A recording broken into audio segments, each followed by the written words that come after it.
Well, fashion photographer Bill Cunningham once said, fashion is the armor to survive the reality of everyday life. Well, a new Columbia Business School study shows that's never been more true, as many of us return to work in person after 2 years, and our appearance comes into sharp focus.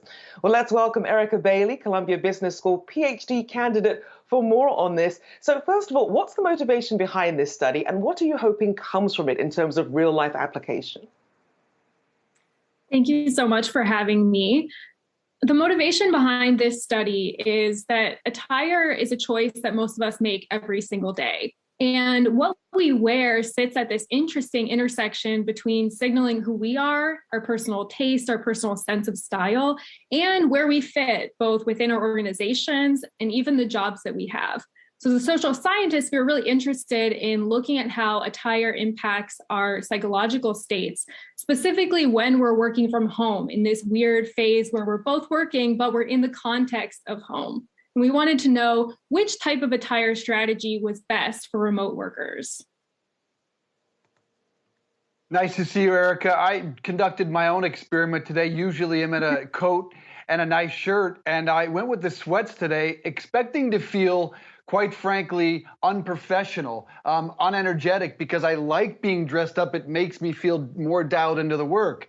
It shocked me. I actually feel more engaged in the work, more relaxed. What did the findings show in terms of the clothing as it relates to your authenticity and your engagement? Well, I love to hear that, first of all. Good to hear that it's replicating in a real world context. In our studies, we randomly assigned participants to one of three different outfits. So one would be the professional style that you mentioned going against. This is sort of your typical going to work suit.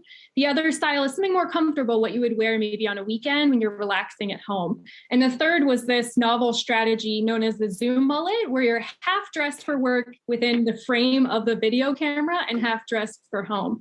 And we ran two multi-day experiments, and we found that there was one clear winner. That was dressing like you're being at home when you're working from home increased both feelings of authenticity, like you said, and also engagement at work that day. So because workers were feeling more like themselves, they were actually able to focus more on the work at hand and the task that they were working on. And I have to tell you that we were chatting about Zoom mullet before the show. It was a fascinating concept for me. I'm probably one of the most egregious offenders during the pandemic. I wore sometimes a three-piece suit on top and shorts. Yeah, I'm just going to go out there and admit it. Wow. I got the entire ensemble correct today because I'm actually in my office. But do you find ridiculous stories like that? I mean, you interviewed, what, 400 people your team did? Just any anecdotes that kind of go along with that? Yeah, some people took the casual attire to the extreme, wearing just robes and pajama pants. Other people, like yourself, took the Zoom mullet to the extreme, wearing perhaps a really nice top and no pants at all. But we found that really being consistent internally, so a consistent attire, as well as being consistent with the environment that you're in, seemed to prompt the best authenticity. Now, for me, it was a case of wearing Uggs instead of shoes. And now when I try and wear heels, I'm like a newborn giraffe. I barely remember how to walk in heels anymore. So what are some of the ways that employers and employees can really bridge that gap if they are coming back to sort of in-person work or hybrid work so that they can still feel comfortable, but not sort of get the raised eyebrows from their bosses? There's a lot of strategies to merge a professional look with something that is more comfortable that people tend to gravitate to on their own.